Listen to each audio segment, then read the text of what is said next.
부자들은 경제신문을 읽는다 시간입니다. 부자가 되기 위해서 오늘은 어떤 헤드라인을 좀 살펴봐야 될까요? 오늘 이분과 함께 이야기를 나눠볼게요. 한국투자증권 이프렌드에어 팀 김권진 차장 나오셨습니다. 어서 오세요. 네, 안녕하십니까? 네, 반갑습니다. 불확실성이 커지고 있어요. 점점 그러고 있죠. 네. 그러니까요. 증시도 밀리고 있고 그러다 보니까 오늘 아침부터 아마 많은 투자자분들이 과연 지금 시장을 어떻게 대응해야 될 거야라고 생각을 하고 계실 것 같아요. 그래서 관련된 먼저 첫 번째 헤드라인부터 살펴보도록 하겠습니다. 자, 첫 번째 헤드라인을 이걸로 꼽아봤어요. 고개를 든 미국과 중국의 무역 불확실성. 과연 어떻게 대응해야 될 것인가. 일단 저희 머니투데이에서 나온 그 기사 내용을 종합해본 결과를 따르면 수출 경기 민감주나 아무래도 미중 무역 협상에 영향을 받을 수가 있기 때문에 비중을 줄이고 내수나 아니면 서비스 관련주 이런 것들의 비중을 늘려라라는 내용이 좀 나오고 있습니다. 좀 관련 내용들을 좀 더 자세하게 살펴보도록 할게요. 일단 트럼프 대통령이 그 협상은 계속될 것이다라는 이야기를 내놨죠. 그러면서 글로벌 증시에서는 어느 정도 불확실성이 해소되나 싶었어요. 하지만 우리나라 시장이 시작하자마자 장이 밀리면서 불확실성 확대에 더 시장은 무게를 두는 모습이고요. 그러다 보니까 수출 경기 민감주의 비중을 축소해야 된다. 그러면 그 관련주들이 무엇이냐를 따져보니까 통신 장비 업체, 그리고 컴퓨터, 자동차, 화학, 철강 이런 것들의 비중을 축소해야 된다고 정리가 되고 있고요. 반면에 비중을 늘려야 되는 곳은 배당 수익률이 높은 내수 업종에 주목하자라는 이야기를 하고 있습니다. 자, 과연 이런 시장에서 우리가 좀 악영향을 최소화하기 위한 그런 전략은 어떻게 될까요? 지금 딱 그 한마디입니다. 어떻게 보면 위험 자산을 좀 축소시키자. 그리고 어떻게 보면 안전 자산 좀 늘려놓자라는 이런 식의 이야기를 해드릴 수가 있을 것 같습니다. 우선 미중의 무역 분쟁에 대한 이런 얘기가 이제 어떻게 보면 세 가지 시나리오로 지금 현재 이제 나뉠 수가 있을 것 같습니다. 6월 안에 어떻게 보면 타결. 지금 현재 발효는 됐습니다. 2천억 달러에 25% 어떻게 보면 관세 부과가 발효됐다. 그렇지만 여러분들 알다시피 조금 꼼수를 부려놨죠. 실제 바로 되는 게 아니라 중국에서 넘어오는 구간 동안 어떻게 보면 계속해서 어떻게 보면 이런 협상을 할 수 있는 여지를 남겨줬다는 겁니다. 어떻게 보면 배를 타고 중국에서 미국까지 가는 게 한 3, 4주 가까이가 걸린다고 합니다. 그때부터 실제적인 이런 관세부가 되는 거니까 3, 4주 안에 어떻게 보면 해결이 땅땅땅 돼버리면 야 됐어 모든 게 다 끝났어라고 생각을 할 수 있습니다. 그리고 혹시나 그게 안 된다면 이게 어떻게 보면 여기서부터 좀 문제가 생기는데요. 실제 6월 달 안에 타결이 되면 모든 게 다 해피해지기 시작할 거고요. 안 되고 실제 부과가 되고 어떻게 보면 계속해서 질질 지지부진하게 우리 협상은 계속해서 할 거야라고 하면 시장은 좀 계속해서 박스권 전략으로 갈 수가 있을 것 같고요. 최악의 경우 미국에서 하는 만큼 중국에서도 야 모르겠다 우리도 해버리자라고 이렇게 해버리면 어떻게 보면 2000선도 잘못하면 좀 무너질 수가 있을 겁니다. 실제 어떻게 보면 이번에 오늘 관세를 부과하면 S&P 같은 경우 미국 같은 경우도 이런 이익단이 10에서 15% 정도는 하향 조정이 돼야 됩니다. 이렇게 된다면 미국 증시도 그때부터 안 좋아질 거고 전 세계 증시도 안 좋아질 수밖에 없다. 전 세계가 어떻게 보면 이제는 안전자산 선호정으로 넘어갈 것이다라는 거. 아직까지는 그런 불확실성을 안고 있는 시장이기 때문에 제가 최근 들어서 계속해서 얘기를 해드리고 있는 것 같습니다. 지금은 베팅보다는 현금도 하나의 투자라는 것을 여러분들이 생각을 하시면서 일정 부분은 계속해서 현금으로 가져가시는 게 좋을 것 같다는 거. 그리고 어떻게 보면 꼭 그래도 난 또 투자하고 싶어라고 하신다면 최대한 어떻게 보면 내수주나 배당 관련된 어떻게 보면 변동폭이 많이 없는 주식으로 좀 베팅을 하시는 게 조금 더 나은 선택이지 않을까라는 얘기를 드리겠습니다. 최우선은 현금과 안전자산 쪽으로 생각하시는 거고 그래도 굳이 나는 지금 시점에 그렇습니다. 투자하고 싶다면 내수 네네. 쪽으로 보라는 거고요. 굳이 지금 막 올라가는 시장이 아니라 네네. 지금 조금씩 내려오고 있는 시장인데 바닥을 보고 올라가는 시점에서 여러분들이 베팅을 하시는 게 조금 더 나은 방향이 아닐까라는 생각을 해볼 수 있을 것 같습니다. 네, 알겠습니다. 자, 이렇게 좀 불확실성이 있음에도 불구하고 또 잘 올라가고 있는 업종이 있어요. 바로 어떤 업종인지 살펴보니까 이겁니다. 5G 관련 업종들이 계속해서 올라가고 있고요. 오늘 시장에서도 좀 시장 전반적인 분위기는 안 좋은 가운데 KMW나 이런 종목들은 또 3% 넘게 오르고 있기도 그렇습니다. 하더라고요. 근데 그 내용이 왜 그렇게 올라가는지 보니까 앞으로도 더 올라갈 것이라는 내용이 나오고 있습니다. 5G 설비 투자 확대, 수혜는 더 오른다. 이 제목을 저희가 한번 선택을 해봤는데 그 자세한 내용을 한번 살펴보니까요. 이미 많이 올라왔지만 글로벌 시장에서 본격적인 확대 투자 시기가 이제 진입을 하고 있다는 거예요. 우리나라는 지난 지난달 상용화를 했지만 미국과 일본, 중국은 올 하반기부터 내년 초까지 상용화를 하게 된다. 그럼 그때 상용화를 하기 위해서는 지금도 계속 5G 설비 투자가 이루어져야 되는 것이기 때문에 올해를 기점으로 5G 설비 투자는 지속적으로 확대될 것이고 그럼 관련주들에 대해서는 지금 들어가도 늦지 않다라는 이야기가 좀 나오고 있는 것 같습니다. 자, 이 가운데 그 5G 관련 최대 선호주를 좀 꼽아 볼게요. 네네. 이게 저의 그냥 개인적인 의견이고 어떻게 보면 시장에서 많은 사람들이 이렇게 생각을 하고 있는 것 같습니다. 실제로 저 같은 경우는 오이 솔루션 정도하고 이런 서진 시스템 같은 경우를 지금 1, 2위로 지금 현재 생각을 하고 있고요. 실제 서진 시스템 같은 경우도 실적 발표가 나왔는데 아주 잘 나왔습니다. 생각보다 더 잘 나오고 있네라는 생각을 하고 있고 지금 시점에서 가장 어떻게 보면 힘이 있는 어떻게 보면 테마를 꽂는다면 바로 5G 관련주다라고 생각을 하셔야 될 것 같고요. 이쪽 관련된 주들은 당분간은 더 위로 올라갈 수 있는 맞습니다. 왜냐하면 결국은 우리나라가 어떻게 보면 전 세계에서 가장 빠르게 어떻게 보면 5G가 시작이 됐고 그 레퍼런스가 쌓였습니다. 그리고 나서 내년에 어떻게 보면 전 세계는 어떻게 보면 5G 시대로 넘어가는 시다라고 생각을 하시면 될 것 같습니다. 이렇게 되면 당연히 레퍼런스가 쌓여 있는 이런 우리나라의 이런 설비 투자 업체들을 당연스럽게 선호할 수밖에 없다라는 얘기를 해드리겠고요.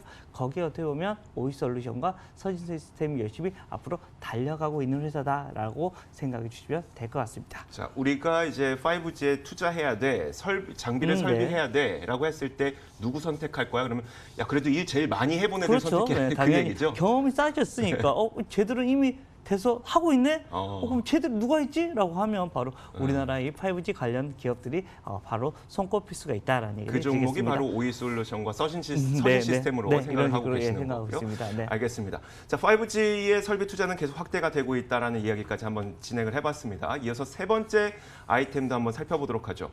저는 사실 굉장히 놀랐습니다. 비트코인의 가격이 다시 한번 꽤 크게 오르고 있다는 소식을 들러와서요. 저도 시세를 조회해 보니까 네. 미국 달러 기준으로는 거의 700달러를 7,000달러죠. 네. 7,000달러를 넘어섰고 지금은 좀 내려왔습니다만 네. 우리나라 원화 기준으로 비트코인이 800만 원을 다시 한번 돌파를 했어요.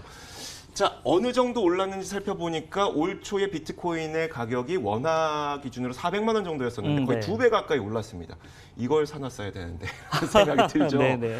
아마 많은 분들이 똑같은 생각을 하고 계실 거예요. 근데 그러면 앞으로 더 갈 것이냐에 대해서 사실 우리나라에서는 어떻게 평가하고 있는지 뉴스가 많이 나오고 있지 않은데 블룸버그나 CNBC나 이런 쪽에서는 추가적인 상승이 가능하다라는 이야기가 나오고 있다는 겁니다. 블룸버그에서 내놓은 그 보도 자료를 보니까 미국의 한 자산운용사에서 최근 비트코인이 오른 이유에 대해서는 비트코인 거래 서비스를 론칭하겠다라는 소식이 나오면서 비트코인이 올랐다고 해요. 게다가 요즘에는 기술적인 분석들도 많이 나오고 있는데 미국의 그 글로벌 IB 가운데 하나인 펀드 스트렛이 비트코인 가격에서 골든 크로스가 발생했다. 이제 추가적으로 더 갈 수 있다라는 이야기가 나왔습니다. 물론 반론도 여전히 존재합니다. 대표적인 비관론자인 루비니 교수는 네. 논의할 가치조차 없다. 계속 네. 그런 얘기는 하고 뭐 상황은 어차피 똑같으니까. 근데 다만 비트코인 가격이 이만큼 다시 올라가게 되면서 국내에 상장되어 있는 관련주들, 뭐 우리기술 네. 투자라든지 그렇죠. 이런 대표적으로. 기업들 네네. 더 갈 수 있을까요? 자, 우선은 저도 작년 연말 그리고 올 초에 3,400까지 떨어지니까 어떤 생각을 이거 투자해도 되겠다라는 생각을 하기 시작을 했고요. 어떻게 보면 많이 거의 1,000만 원까지 갔던 이런 1,000만 원이 넘어 1,700만 원까지 갔었나요? 그렇죠. 네. 그때까지 갔다가 거의 매토막이 나버렸다가 다시 올라왔습니다. 근데 바닥에서 어떻게 보면 2배까지 올라왔다는 것은 기술적 반등은 이제는 어느 정도 마무리가 되고 있는 시점이 아닌가. 실제적으로 이 가상화폐라는 것이 미래에 보면 이걸 무조건 써야겠다라고 판단이 들어야 되는데 아직까지는 어떻게 보면 이 가상화폐들이 대부분 어떻게 돼 있냐면 처음에 발행한 사람들이 대부분 가지고 있고요. 그렇죠. 거기에 어떻게 보면 또 여러 가지 이슈들이 좀 많이 존재하는 게 사실입니다. 실제적으로 주가에 대한 이런 흐름은 분명히 좀 다시 한번 한두 번 정도는 기술적으로는 다시 한번 이야기 나올 수 있습니다. 그렇지만 추세적으로 예전 광풍이 불었던 것처럼 추세적으로 올라가지는 않을 것 같다라고 생각을 하셔야 될 것 같고요. 그나마 조금 관심 있어 하는 게 앞에서 우리 앵커님이 얘기해 주셨던 것처럼 우리기술 투자 같은 경우가 대표적인 주식이니까 그 주식을 보면서 다른 종목을 투자를 해보자. 그런데 예전과처럼 날마다 가고 이런 거 아닙니다. 그리고 뭐 5G 같이 숫자가 계속해서 나오는 것도 아니다라고 생각을 하셔야 될 것 같고요.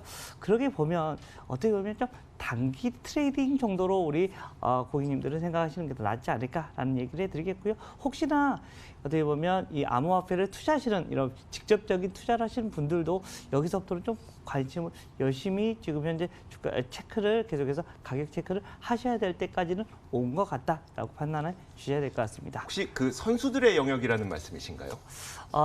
선수의 어느 정도는 지금 정도는 그럴 것 같다라고 네. 생각을 하셔야 될 것 같아요. 이제부터는 좀 주의하셔야 되는 이런 단계로 어떻게 보면 저점에서 이미 더블이 올랐잖아요. 이 말은 우리가 모르고 있을 때 이 정도 올라버렸다. 이런 것은 이제 좀 관심을 받으면 한두 번 정도는 올라갈 수 있겠죠. 그런데 여기서부터 추가적으로 더 추세를 타고 올라가는 이거는 어떻게 보면 새로운 이슈가 나오거나 정말로 전 세계에서 야 이거 관심을 가져보자. 이거 실제로 우리가 통화로 사용해보자. 이런 식의 얘기가 나온다면 가능하겠지만 그런 이슈가 나오지 않고 그냥 기대감 야 이거 올해 하면 이거는 큰 의미는 그 없을 것 정도까지 같다라는 끝나게 된다면은 그럴 것 여기가 같다. 또 거의 다 올라온 것일 수도 네. 있다. 알겠습니다. 자, 투자 전략은 뭐 관련된 종목을 갖고 계신 분들께서는 참고하시면 좋을 것 같고 이어서 다른 한 가지의 이슈도 살펴보도록 하겠습니다. 뭐냐면 바로 이겁니다.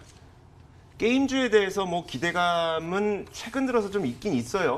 허나 사실 뭐 중국 판호 발급이 아직 정확하게 개재가 되지 않았고 그러다 보니까 여러 가지 게임주에 대한 고민을 하고 계시는 분들 상당히 많을 텐데 펄어비스에 대해서 KTB투자증권에서 이런 리포트를 내놨습니다.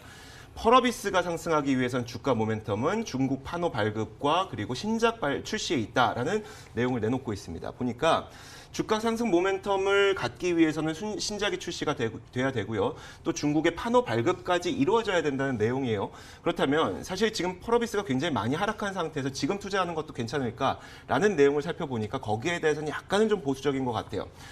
물론 그 PER 10배 기준에서 중국의 판호 발급을 기다리며 그 길목 지키기 전략을 세우는 것은 유효하겠으나 중국 정부가 게임 규제를 또 강화하는 움직임을 계속 보이고 있다는 것을 고려했을 때에는 이 발급 시기는 좀 예상보다 늦어질 수 있다라는 전망을 내놓고 있습니다. 그 말은 지금 싸니까 살 수는 있어요. 하지만 네네. 오래 기다려야 될 수도 있다라는 이야기거든요. 여기에 대한 전략을 좀 세워주시면요. 자, 우선은 그렇습니다. 펄어비스가 주가가 좀 많이 하락을 했습니다. 어떻게 보면 검은 사막에 대한 IP를 잘 이용을 해서 1분기 숫자도 잘 나올 거야라고 생각을 했었는데 고개를 갸웃뜬 건데 2분기 때부터는 물론 좋다고 합니다. 그리고 지금 현재 펄어비스에 대한 이런 얘기가 나오고 있는 게 이 판호에 대한 얘기인데요. 이 회사가 글로벌 이런 회사를 하나 인수를 했는데 그 회사가 가지고 있는 게임들이 야 이거는 판호에서 우리나라 이런 그런 게임사에서 판호가 먼저 발급될 확률이 높아지고 있어라고 얘기가 나오고 있습니다. 즉 어떻게 보면 기대입니다. 아직까지는 어떻게 보면 기대에 대한 이런 연속이 나타나고 있고요. 실제로 게임주들은 어떻게 됩니까? 게임이 어떤 새로운 신규 게임이 어떻게 보면 론칭되기 전까지 주가의 흐름은 아주 좋습니다. 그렇지만 런칭되가 정말 잘 되면 상관이 없지만 별로 안 돼버리면 주가는 그때부터 좀 별로 좋지 않은 모습이 계속해서 발생이 된다는 거 여러분들 잘 기억하셔야 될 것 같고요. 게임주들 어떻게 보면 펄어비스 같은 경우도 또 검은 사막에 어떻게 보면 좀 너무 어떻게 보면 집중이 되는 이런 회사다라 보니까 어떻게 보면 검은 사막이 잘 되면 좋죠. 물론 잘 되고는 있습니다. 그렇지만 잘 안 될 경우 이것도 꼭 한번 생각해 보실 필요가 있지 않나. 그렇지만 뭐 주가는 지금 현재는 바닥을 찍고 올라와 주는 것은 같습니다. 그래서 1차적인 목표가로는 한 19만 원 정도를 여러분들이 생각해 보시면 좋을 것 같고요. 어떻게 보면 게임 출시 시점을 여러분들이 확인하시는 게 가장 중요해 보인다라는 얘기를 드리겠습니다. 네, 알겠습니다. 이렇게 저희가 게임주까지 살펴봤습니다. 자, 오늘 부자들은 경제신문을 읽는다 한국투자증권 이프렌드에어 김권진 차장과 함께 이야기 나눠봤습니다. 말씀 고맙습니다. 네, 감사합니다.